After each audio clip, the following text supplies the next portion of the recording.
Hello and welcome to another video here on Wristwatch Revival. My name is Marshall. Thank you so much for coming along. This time on the bench, we've got a pocket watch. This is an Elgin pocket watch from the late 1800s, built in about 1880 to 1882.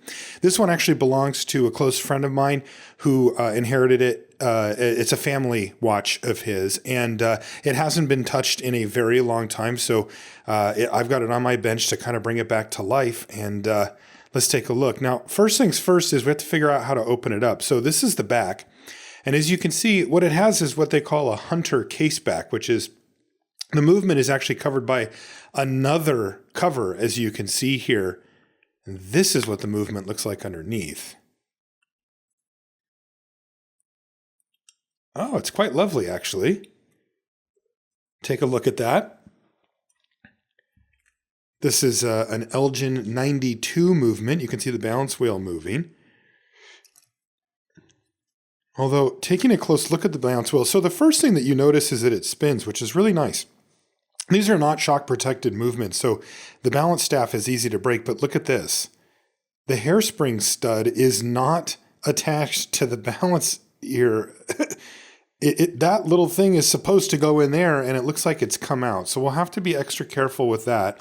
And that's just one sign of potential wear. It also shows why it's not running. Also, I try to turn the top here, and it just spins freely. That almost certainly means that the mainspring is broken on this watch, as that's what you're winding up when you turn the top. Now, I can't really figure out how to get the front of this thing open. There doesn't seem to be one of those little fingernail grooves to actually look at the watch face. Oh, there we go. You push on the top of the crown, and it's actually spring-loaded. And the front pops open and reveals, well, a very classic American pocket watch design, though it is a mess. As you can see, the cover on it, or the crystal here is broken, and it is actually glass. It's a very thin glass, and it is shattered. That has allowed a heck of a lot into the movement as far as dirt goes. It's missing the seconds hand, and it's kind of a mess. Now I see this little lever, and this is called a lever set. So you pull that out, and that's how you set the time. When you push it in, when you turn the crown, it's supposed to wind. And again, the seconds hand missing here as well. This one won't wind because the mainspring's probably broken. It could be something with the keyless works, but it's probably the mainspring. So let's take off the front bezel here. And yeah, this is a mess. That is a cracked and broken front glass on it. Oh, there's a piece of hair here that's really bugging me. So I'm going to get rid of that. Now it does have the hour and the minute hand. There's some dirt or maybe oil on it. Just a quick check reveals that it does come off. So maybe we can get this dial looking a little bit better. These dials are, they're enamel. They're beautifully made enamel dials, and they basically last forever, but they're prone to cracking. So first things first, let's get into this watch. We've got to take off the hands. And then we have to figure out how to take it apart. This is not like the wristwatches that I'm used to working on. But as I've said many times on the channel, if you're looking to get into this as a hobby, pocket watches are a great place to start. Now let's take a look. Here's the back of the enamel dial. As you can see, the back actually has enamel on it as well. There's a layer of enamel on there so that when they enamel the front, because they have to fire it like hot, it won't bend and crack if it's supported on the back by enamel as well. So now we're taking a look at the dial side of the movement, and I'm just trying to get a feel for how this whole mechanism works. And you can see there's a spring-loaded part in the middle that kind of can pop up when you pull out that lever. And look at that. Dial just comes, or excuse me, the movement just comes right out. So easy game there. And here's the case. We'll have to put the case aside and we'll deal with that in a little bit. But let's take a look at the movement and see what's going on with it. That part on the top is what you turn when you turn the crown. The crown has a kind of a key thing that engages with it. And as you can see, when I take off the hour hand, the cannon pinion actually just comes off right with it, which isn't necessarily normal. But we'll figure out if that's an issue or not. It might not be here. And I'll just take them apart for now. Another thing that stands out about this movement, it is dirty. Holy smokes, is this thing dirty. There's just like actual dirt in here, right? Normally when we talk about a dirty movement, we don't mean like chunks of the stuff that's on the ground. We mean there's a little bit of grime or there's some oil or something. This just has dirt in it. So probably this watch is absolutely desperate for a cleaning and a service, but it certainly needs some other work as well, as it's a complete non-runner. So I'm going to go ahead and take the balance off here first, just to make sure that it's protected. And like I was saying before, you can find pocket watch movements on eBay for very cheap. Ones just like this, you can find them for $30. Now they won't be working. There's going to be something wrong with it, but you will have that. And look at this. I test the pallet fork, and there's no tension on it whatsoever, which is another indication that it's likely a broken mainspring. I'm becoming quite convinced at this point that the mainspring is broken on this watch. I'm going to take off the barrel bridge here. And as I was saying, you can find these movements and they're great for practice. They're also just, the only reason that they're so cheap is because they were ridiculously mass produced during this time frame. Otherwise, these things would be historical. They are historical. This is a watch that, while this one doesn't happen to be working at the moment, could be a working watch from 1880. At the time of the recording, it's 141 years ago. It's incredible.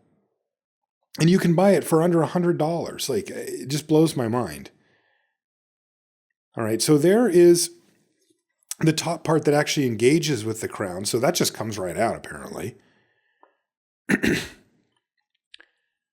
One thing about working on pocket watches when you're first learning as well is that they are a lot bigger, and that really does make things easier to see, manipulate, and they're also a bit more forgiving. They're less likely to break because the parts are more staunch. So there you go. All right, well, we can take the train wheel bridge off now, and we see the train of wheels laid out beautifully and in simple fashion. In fact, if you look here, you can see the main wheel, the mainspring up there in the barrel is one. Then there's a center wheel, third wheel, fourth wheel, and escape wheel in order, and they're just beautifully laid out. Okay, well, again, there's a lot of gunk on the wheels here, but so far so good. It's coming right apart. These watches are also relatively simple from a watchmaking perspective because they're time only, right? There's no date function, there's no chronograph, there's nothing crazy here. And that's good, I think, at the beginning. The first thing I notice when I take the barrel off here as well is that the winding mechanism for the barrel is actually attached to it directly underneath. That's basically the click spring right there, the click and the click spring. And that's attached to the ratchet wheel, which is actually just attaches directly to the barrel. On a modern Swiss watch, the ones that we normally work on this channel, it's separate. It's on top of it and it engages with it, but it's not below it like that. Also, what a beautiful click spring here. Normally it's just a little coiled wire on a modern wristwatch, but on this, look at this beautiful long spring that provides tension to the click. And yeah, that's dirt. This thing is very dirty. Okay, away comes the click. And now I can take the ratchet wheel, which is actually just kind of stuck. There isn't a proper post or anything like that on it.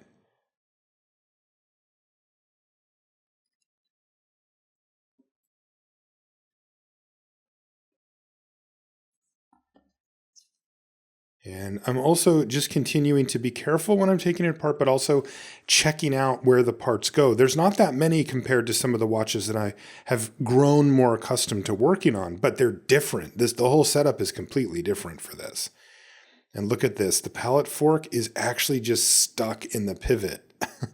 And that is, that is desperately needing a cleaning, to say the least. I'm just hope it's not corroded. Okay, now we can flip this watch over and look back over at this. And once again, this right here is how you change it into, okay, I'd like to set the time versus, okay, I'd like to wind my watch up. So the first thing I'm going to do is try to see if I can remove this lever. That wheel that I touched is actually spring-loaded, but it does catch. So I'm just going to wait. And my intuition tells me that this might be a right-hand remove screw. I give it a little bit of torque to the normal side. And when it gives me any resistance, I'm like, I'm going to try this right-handed. And I was right. it does do that way. That is common for the pieces that are attached to or are around the crown wheel, which is actually what's underneath this here. And yeah, that's, again, you just develop this intuition as you work on more and more watches where you find yourself being right more often than you're wrong. And now we can take this part. I have no idea what I would actually call this part, but I'm just taking it apart. And there's a crown wheel as well. So now I can take apart this little arm that's holding down one of the intermediate wheels. And I'm still looking for a way to free up that long lever that we pull out, though.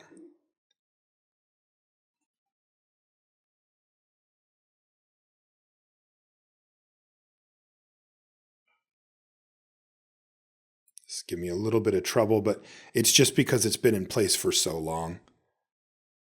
And there's, again, a significant amount of dirt. One of the big problems with dirt or any type of anything that's in the movement as far as dirt or sand or shavings from parts of the metal or whatever is that they can actually work against you very quickly. Dirt typically will attract itself to liquid. And really the only liquids inside of a watch like this are the oils. So they will actually attract dirt. And the oils, of course, live on the parts of the watch that have friction.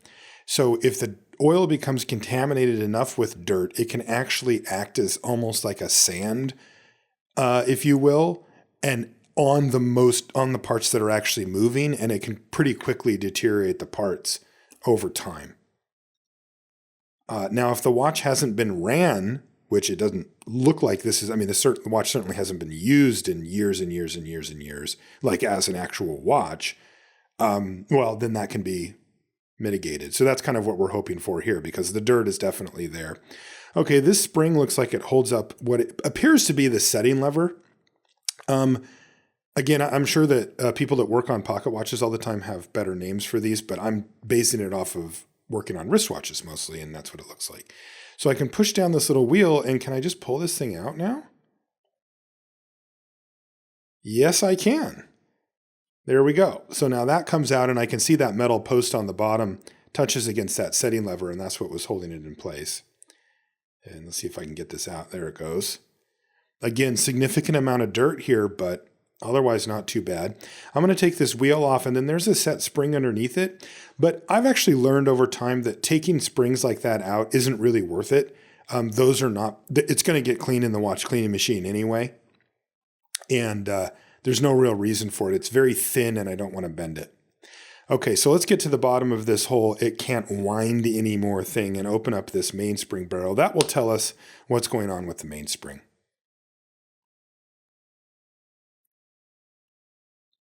Okay, well, this looks like a mainspring in here. But what is the problem? Oh, yeah, that feels not quite right.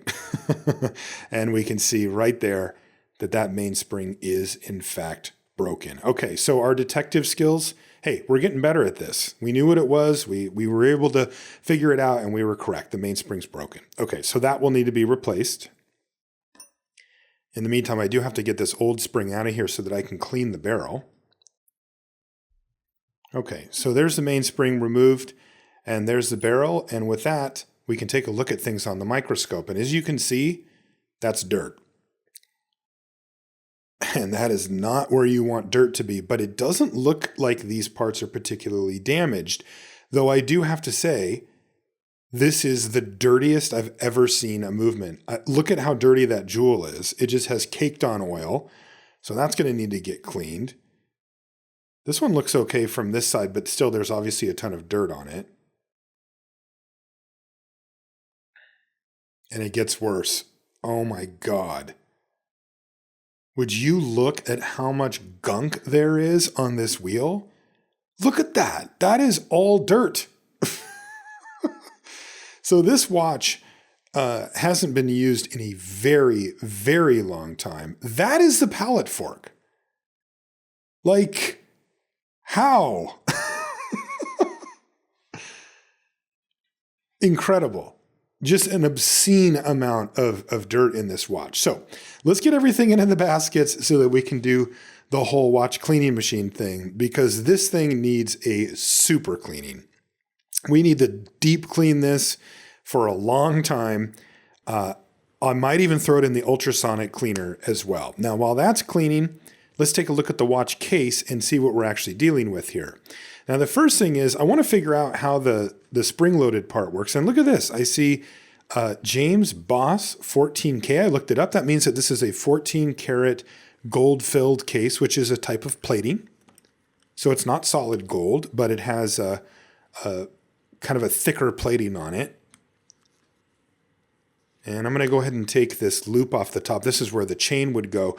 But I have to be very careful because it looks like this watch was used, as that loop at the top is very thin. And I don't want it to break. So now I'm going to try to take the crown out. And it looks like this screw is what's holding it in. So let's see. Yeah, there it goes. Comes right out. And that'll need to be cleaned as well.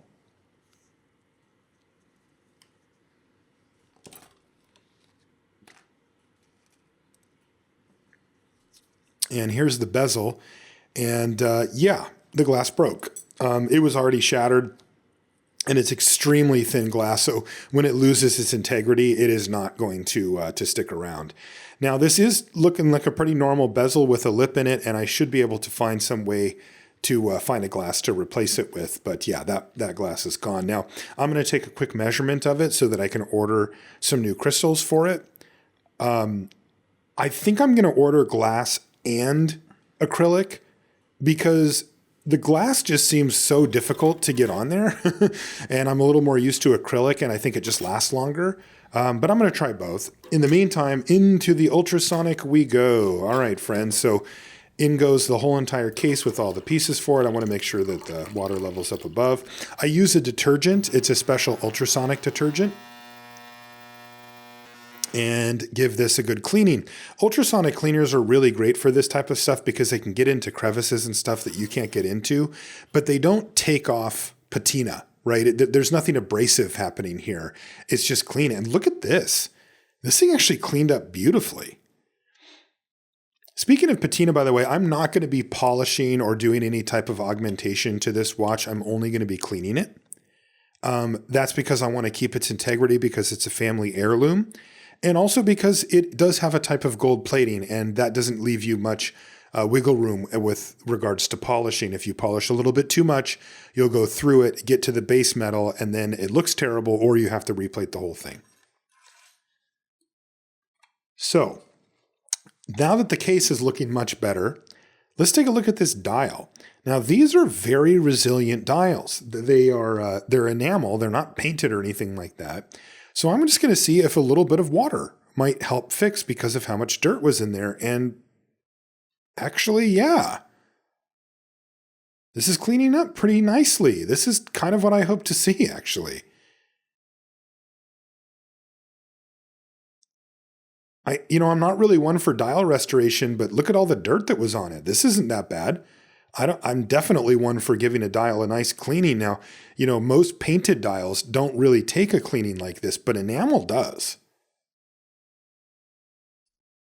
So I'm just going to flip it over here and give it another once over just to get any last little remaining dirt or scum that was left on top of it. But already, this dial's looking way better. And I'm really happy about it.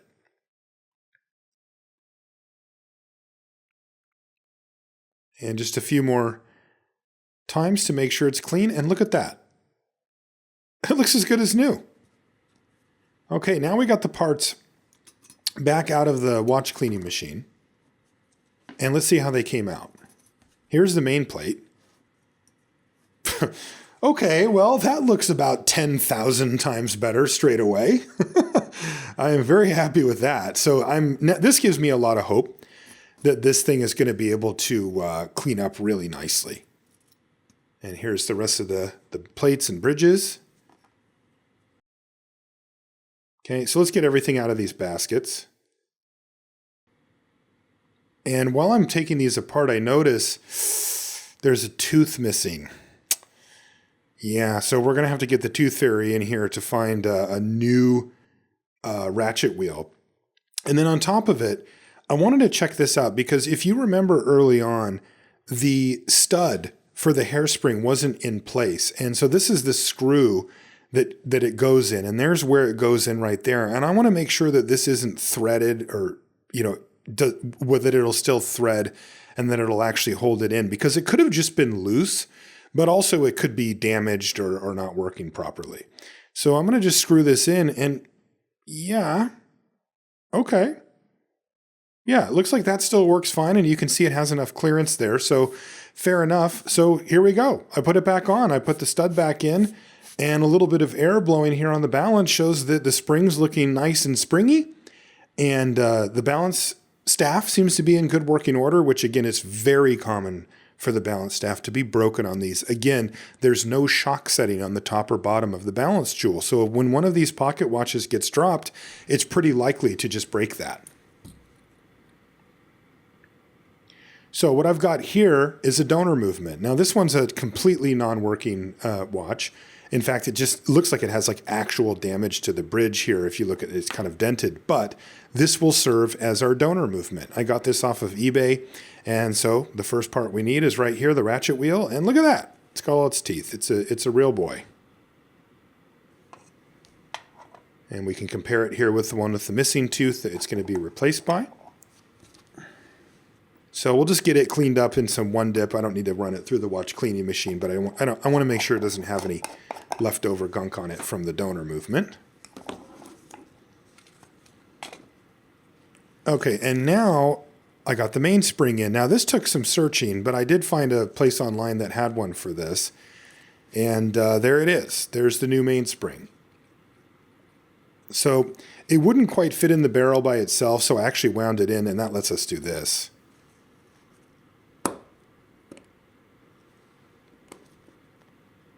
And there we go.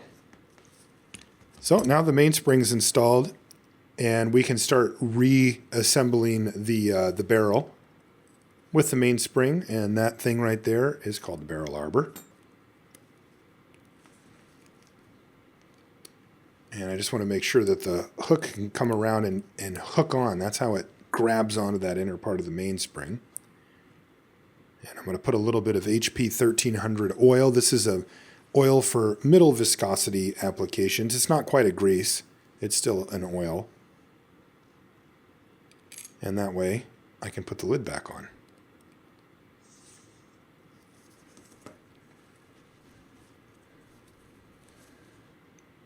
Okay, so we got the barrel back together, and all looks well with that. So now we can move on to starting to reassemble this watch and see if it'll get running again. Trying to bring this thing back to life. So I'm actually going to start on the dial side of this watch because this part was pretty complicated. The keyless works on this was much, much different than anything I've worked on before. And I want to kind of get that into place before I start doing the more delicate stuff on the top. So I'm going to put the setting lever in and then this spring.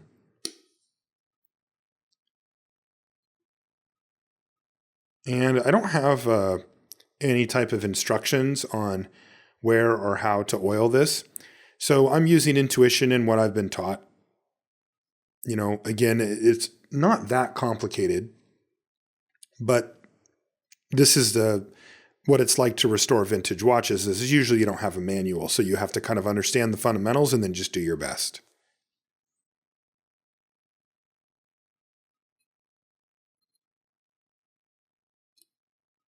Okay, so let's get this thing kind of balanced over its place so that I can get this screw. And remember, this is that reverse threaded screw to hold it all down.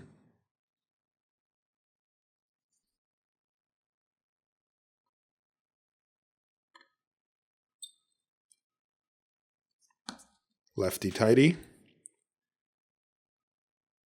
And then the spring kind of gives it some tension to hold it back down. And now that that's on there, I can give it the full tightening. And as you can see, that spring is acting correctly on it here. Now there's this other spring here that pushes up against the setting lever. And it's held in by a screw, so we'll put that in now.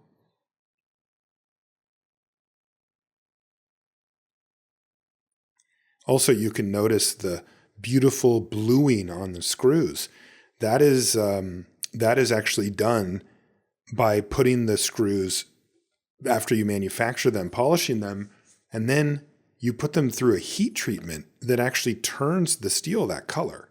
That's not paint. They're not dipped in anything to make that happen. They're actually put under really hot heat, and it turns that color eventually, and they're gorgeous. Okay, so now I want to put in this lever that actually changes everything around. And so I got to figure out how this thing goes in. Now I know where it goes in right here, but how does it actually get back into the place where it needs to be is the question. And it looks like it just slides on here. So I'm just going to go ahead and put that on there.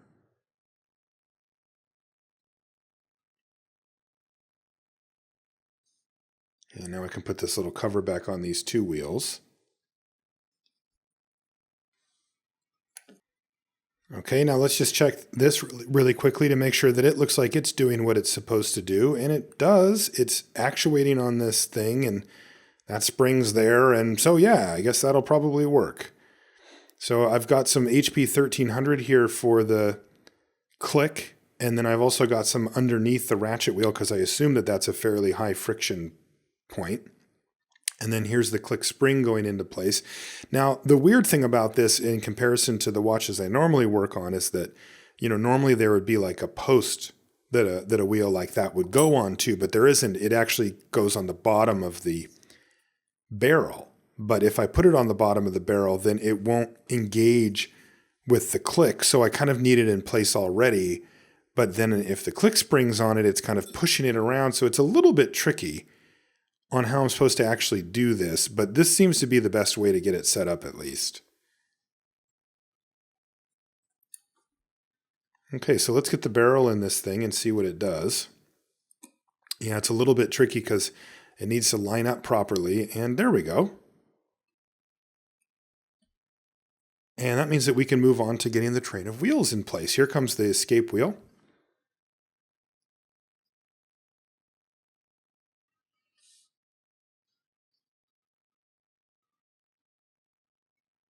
And that's the fourth wheel.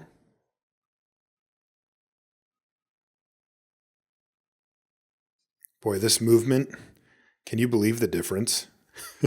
How much cleaner? I mean, it's actually just a flat out gorgeous movement when you actually get it all cleaned up. And I have to say that while there was a large ingress of dirt into this movement, you could never tell. It cleaned up so beautifully. Okay, I can put the center wheel on now. And this gives you a great diagram of the first, second, third, fourth, and fifth wheels. They all have different names, but that's really what they are. Okay, so now I can get the train wheel bridge on, and that's going to take care of the third wheel, the fourth wheel, and the escape wheel. Okay, so I got it roughly in place, but you have to move around the pivots until they find their hole. And then once it finally kind of clicks into place, you'll see all the wheels will turn at once. There we go, just like that. That's what you want, where it kind of drops into place. And now I can tighten down this bridge. It's a really good feeling when it clicks into place, because you have to be delicate with it, but once it's in, you're like, there we go. That's what I've been waiting for.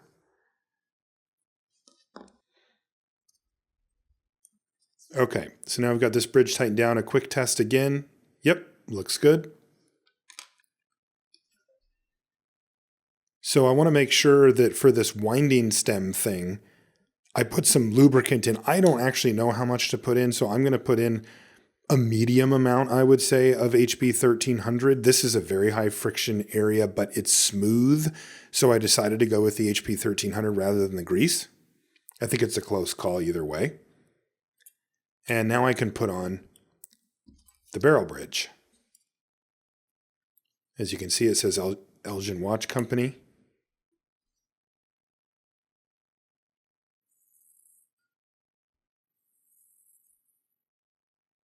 And it's just incredible that they were able to produce these type of things in the 1800s.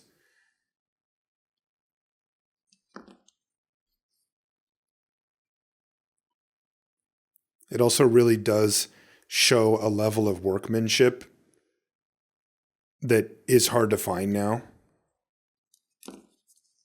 And you know, this wasn't a rich person's watch. You know, this is something that you could buy if you had a regular job. And it's so nice. All right, so now we need to oil the train of wheels, and I'm going to use Mobius 9010 for this. This is the type of oil that you use on the most lightest weight applications, I guess you would say. On the center wheel, I'm going to use HP 1300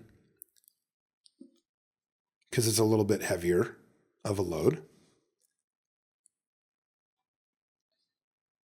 And then we can turn it over. And we remember the train of wheels, the pivots have a top and a bottom. So we need to make sure that we oil those as well. Now I'm going to use a pin vise here to wind it up because A, I want to test to make sure that mainspring is actually taking a wind, and B, I want to make sure that it's going through the train of wheels. And there, as you can see, it is. It goes all the way down to the escape wheel. So that's looking like it's going pretty well. And that is now time for the pallet fork.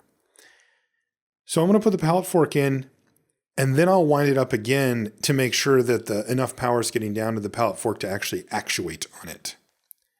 But first we have to get the pallet fork in here with its bridge.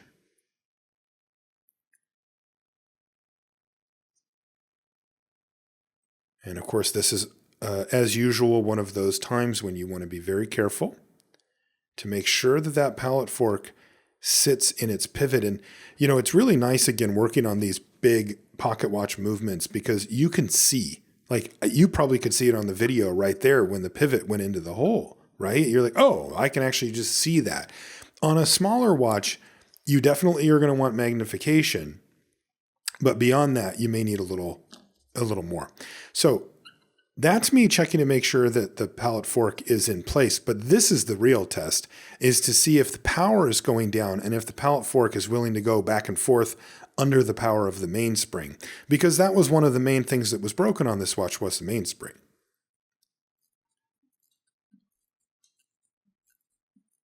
Okay, so we've got a bit of a wind in it now. And let's see if the pallet fork wants to jump back and forth with just the slightest bit of effort. Yes, yes, yes. All right, we did it.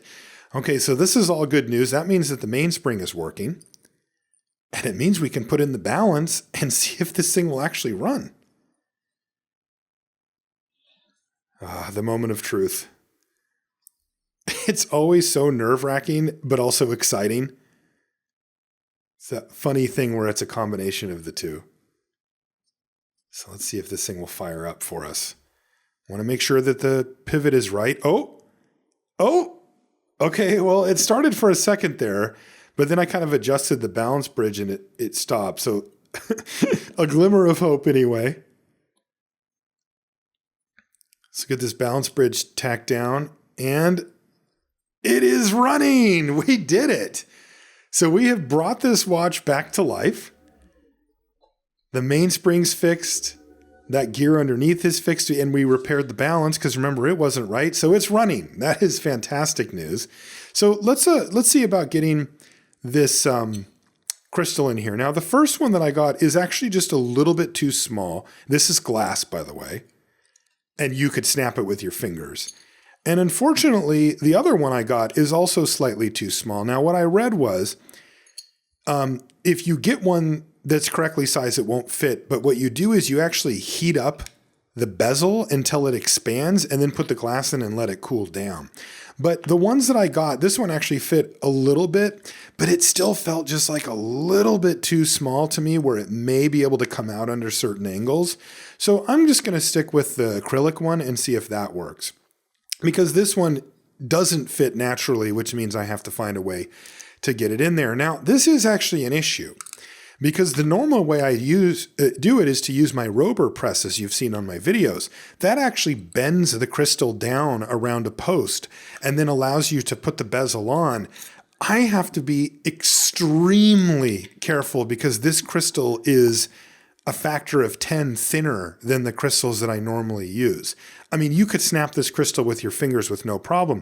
A regular crystal for a wristwatch, you could not do that with. So I am going to just barely get the die on top of the crystal and then see if it'll fit. And it doesn't quite fit. So that means I need to go down another half a turn. And by half a turn, I mean 1/8 of a turn. See, this is how much I turn it. That's it. That's the amount I'm turning the wheel each time until it'll fit. And there's another 1/8 of a turn. And I think it's in there. And let's take a look.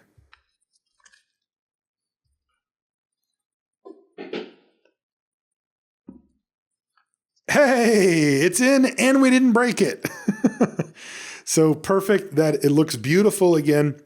A brand new crystal does wonders for watches like this, particularly these ones with these beautiful white enamel dials. It just shows them off. So as you can see, the watch is quite happily ticking away here.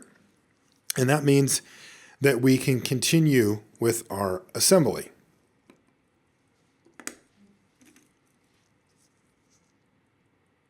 Now, one thing that we need to do though, before we call this job done, is we need to clean the jewels on the balance. Now, this is some tricky business because, normally there's a shock spring that you can remove and then you can remove the jewels to clean them. But here there's no shock spring. So that means that we actually need to disassemble the balance itself. So I take it off of the movement to start with. And of course, on the bottom, there's also a cleanable jewel setting, and I need to be able to take that out here. So I'm going to take the screws off of that before we get to the balance, and then we can actually get to cleaning on these. Now, remember, if anything tells us this watch was very, very, very, very dirty, so these could be as well, and that can affect the performance and the rate of the watch quite a bit. So in order for me, though, to get at it, I actually have to take off the pallet fork once again, which is a little bit annoying, but it is something that we just kind of have to do here because I need to clean that. So what I've got is a piece of pegwood, and you actually push these through the bottom. And as you can see, it looks like on a wristwatch where there's two. There's a flat jewel that they call a cap jewel, and then there's the hole jewel, which has a hole that the pivot goes in. So there, those are out, and we can address those, but we still need to take them off of the balance itself. So first, I have to actually take the hairspring off. So once again, remove it from the stud. That's the part that we fixed earlier. And we'll carefully set this aside. And then I need to take these screws out of the balance here so that I can then remove the two jewels and get to cleaning those. So this is finicky work, to say the least.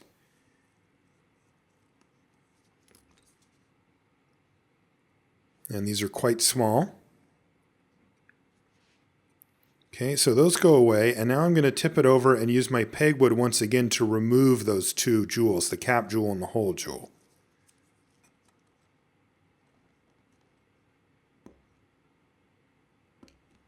And there we go, they just kind of pop out. Okay, so now we've got all these jewels removed, and what that means is, well, let's take a look at them on the microscope and see how they look. Oh no.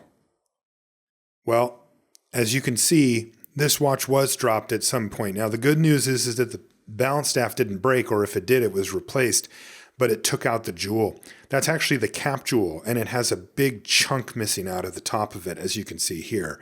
And that means that that could drastically affect performance, and if it doesn't today, it certainly will down the line. This one, as you can see, the whole jewel is just cracked all the way through.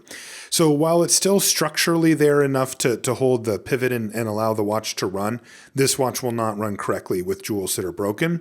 So we're going to need to replace these outright before we can go on with our restoration. So these are the other jewels. So we're going to have to combine the bottom jewels and then the jewels from our other donor watch to get a good set of them to go. And as you can see, this one looks much better. It's intact, but it is very, very dirty. That is just caked on oil and dirt. So it's in dire need of a cleaning as well. So now we've cleaned them in the one dip, but they still are going to need some manual labor here to make sure that these are actually clean enough. And as you can see, the one dip is evaporating here pretty quickly, which is because it's a solvent, but it's still left a layer that you can really see right there as it evaporates of oil that still hasn't been removed. So I'm going to take some pegwood and kind of go over this and give it a really good once over so that we can make sure that these actually get cleaned. Sometimes when the dirt builds up enough, it actually takes this type of action, physically scraping it off of there. And as you can see, it already looks a little bit better. And then what we'll do is we'll go through and put these through the one dip again, and again, which is just a solvent. And then we'll see if they've actually gotten cleaned up properly. Yeah, that's the cap jewel right there. And as you can see, that film that you see on the top is just old oil. And that should be flat. You shouldn't have, it shouldn't be textured. And as you can see, there's still a lot of that oil and dirt caked on here. So out of the one dip again, and again, we need to clean up the other side of it as well. But once we get it out of the one dip and having been cleaned with the pegwood and the one dip a few times, this is what we get. That's how it's supposed to look. Much, much better. You can see how clear these are now and flat. So there we go. That's what we were looking for. And now we can put them back into the watch. So first we need to put them back into the balance here. And this is a little bit of tricky business because the fit on them is quite tight.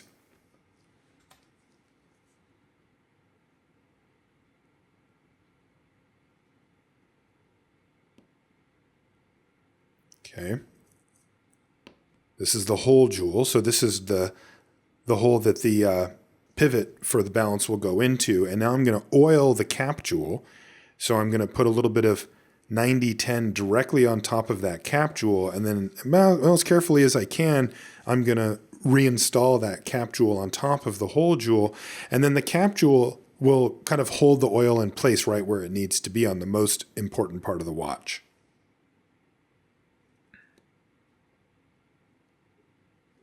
Okay. And I'm just going to use the flat end of the pegwood here to kind of put this into place.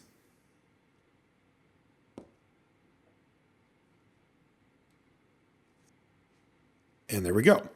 Now I can get the screws and tighten this back down, and the job is done there for those cap jewels.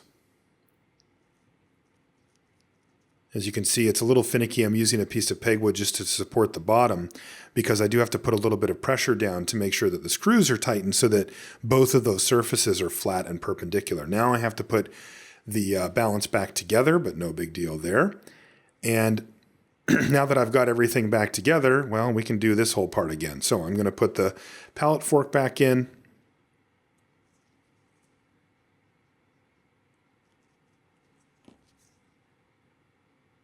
And then just give it a quick check to make sure that the pivot's still in there before I fully tighten this down. And once again, I'm going to use my pin vise to wind up the watch. Put a little bit of wind in the mainspring, and that way the pallet fork will be under some amount of tension. And that means that once again, we can put this balance in. Now, we know that this watch runs, so that bit of drama is behind us, but it really should run a lot better without the broken jewels. Those can really affect performance. They're the type of thing that can give you a really erratic rating on the time grapher as well, where it's just like, it looks like a snowstorm. And yeah, it even seems to run a little easier now as it sort of picked up before I've even got this balance in place all the way and it's running. I'm just making sure that it's in the right slot there. But yeah, it wants to run. I'll let it run. It's actually picking up quite nicely.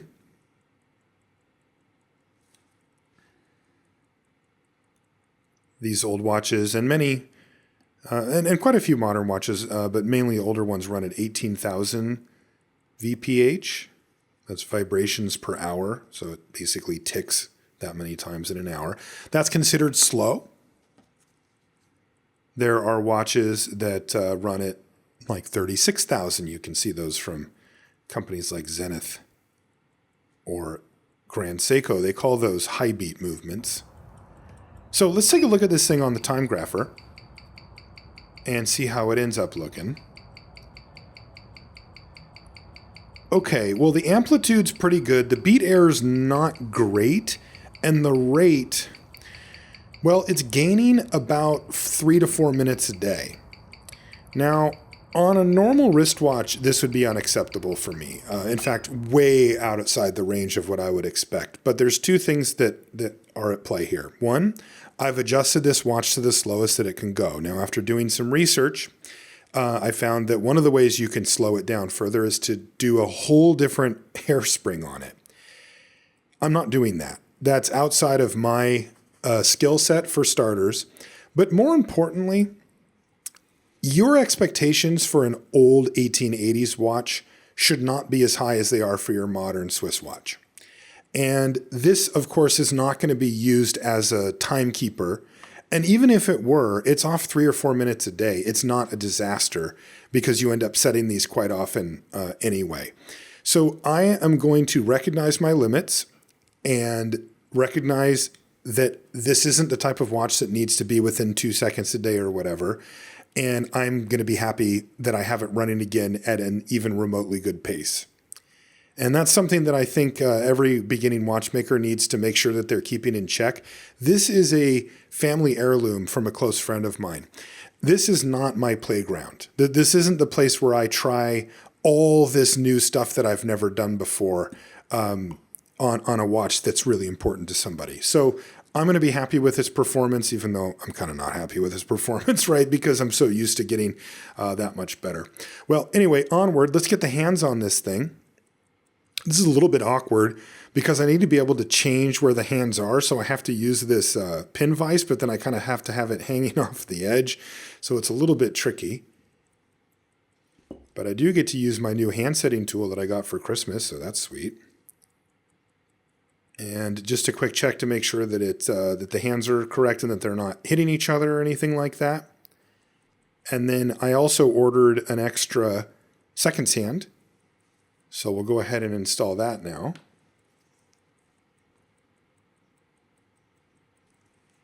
And there we go. The seconds hand is on. And now it's time to recase this watch, which is kind of tricky business.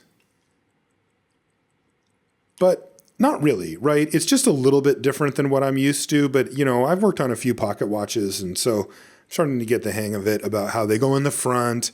And then you put these screws on the back. These screws are kind of interesting because they are case screws in the sense that they're meant to hold the watch into the case, but they actually do screw down into the barrel, into the main plate as well. Okay, let's get this bezel cleaned up and this dial cleaned up. So I'm going to use my air blower here so that I can reinstall the bezel. The bezel has some cutout markings for the spring that releases the front end as well as where the setting lever is there. So just need to make sure that that's right. But look at how beautiful this thing looks. It's got this beautiful decoration on the case. It's held up really well over the time.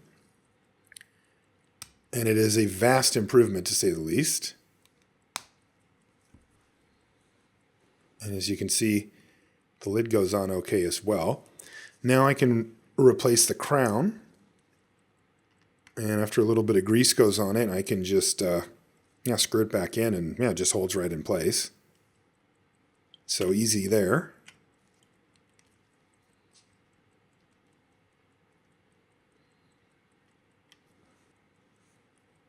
And I can put the chain holder loop on the top. And again, I'm trying to be very careful because this is much thinner at the top. It's been used and I don't want it to break. And wow, look at how gorgeous this thing came out. What an improvement. This was a dirty mess of a non-working watch, and now it's gorgeous. It ticks beautifully, like you can hear it. If you put it on your desk, you can hear it going, and it keeps okay time. Like I said, it gains about 3 to 4 minutes a day, depending on kind of when you test it. Yeah, that to me, that's within acceptable range. And we've got this beautiful functioning pocket watch again for my friend to enjoy, hopefully for the rest of his life. I mean, that's kind of what it is about with these old family heirlooms. They're meant to be passed down and to be enjoyed, and to, think about who owned this and if, a member of your family did, and all that kind of stuff. An absolutely beautiful watch. And I'm really glad that I had a chance to work on it, because it came out gorgeous. Just a cool piece of American history too. And that is going to do it for this one. Thank you so much for joining me. I really do appreciate you taking the time to hang out with me on my journey through watchmaking, and hopefully it inspires you to try it out yourself. It's a great hobby, and I definitely recommend it. If you want to keep up with me in between videos, these videos are pretty difficult to make. They take a while. If you want some updates on what's going on, you can follow me on Instagram. That's wristwatch_revival over there. And I post in-between project updates. Also, if you'd like to support the channel, again, these videos are labor and money and time intensive. I love making them. If you love them too, you can support me over on Patreon. I want to say thank you to Kelsey, Stan, Dustin, Brenton, Adam, Caleb, Russell, James, Samuel, Tony, Max, Mitchell, Adrian, Kyle, Erica, Trevor, Robert, Squirrel, Derguga, Lewis, Rudy, Dominic, Brad, Mikey, Soren, Grant, and Patrick. Those are all the kind people who are supporting me over on Patreon. And if you want to, there's a link in the description. It's patreon.com/wristwatchrevival. You get a thank you card in the mail no matter what level you're at, and you even get access to some pretty cool stuff. Feel free to check it out. Again, I want to thank you for watching it, and we'll see you on the next one.